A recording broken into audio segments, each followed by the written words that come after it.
Hey everybody, so this is a really rushed video because today I found out that I guess Apple had a bit of a hiccup and somebody found a 4G iPhone. Now the only reason this doesn't sound like that much of a fake phone or some Chinese phone that just kind of came over here and said, okay, well, on the iPhone 4G, is just because it was released by a more reputable source, Gizmodo.com.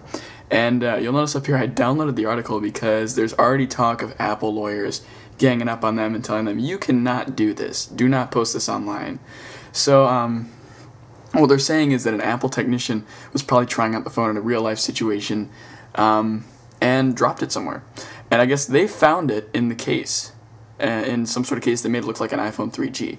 But I'm going to show you, I might put a link to the article, and I might even put a link to download the article if it does go offline. But here are some pictures. Personally, I hate the design. I really hope it's a prototype just because I just hate the design of this. I liked how it was curved. It just looks really like a cheap Samsung phone right now. I don't know. Here's one other thing that caused a lot of controversy was the fact that it had XX gigabytes on there.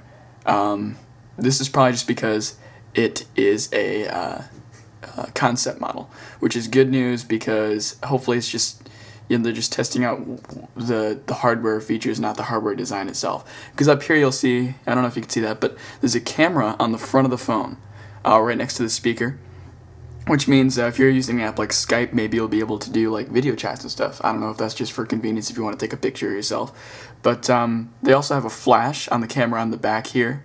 There's a flash. Let's see what else. The phone itself, let me try and see if I can find a picture that really shows, I mean, there's no curvature anymore. It's just a really flat phone. It's kind of like a brick. I liked how it was kind of curved, and this phone doesn't even look like all one piece. It doesn't look like something Apple would do. I mean, just because it's not, they're a very one piece kind of thing, which is interesting. Maybe it is a fake. But also they removed the rocker switch, so now you have two separate volume buttons, and that's not a lock button. I don't know what that is. Might be, I don't know, maybe a camera button. Audio slot is still at the top. No, actually, maybe it wasn't at the top before. I'm not sure. Haven't seen an iPhone in a while. I'm not sure what that is. I think that might be another microphone or something. Speakerphone at the bottom and the mic over there. So relatively same. I think the only big feature that they added was this camera on the front. That and the software update are probably going to be the two biggest things with this update. But yeah, I guess just comment with what you think of the new design. If this is, why don't we just, even if it's a rumor, just say this was the new design and say it came in on June 6th. And, just, I don't know, what do you think of it? Comment with that. One other thing I did want to mention, this is an SD card slot right here. As everybody always talks about, the new iPhone, if it was going to run on Verizon, wouldn't have an SD card slot because they run on a different type of connection.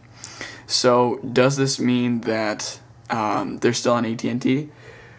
Could, but the iPad also has that 3G connection slot, and the iPad's unlocked. So though it comes with, Apple offers that data plan for them, you can still register the iPad with other providers. So maybe that means that this is going to be a more open phone because the exclusivity contract is still up. You can just buy the phone unlocked from Apple and use it with any network. But anyway, yeah, comment. If you're on YouTube, subscribe. That's cool. And yeah, thanks for watching.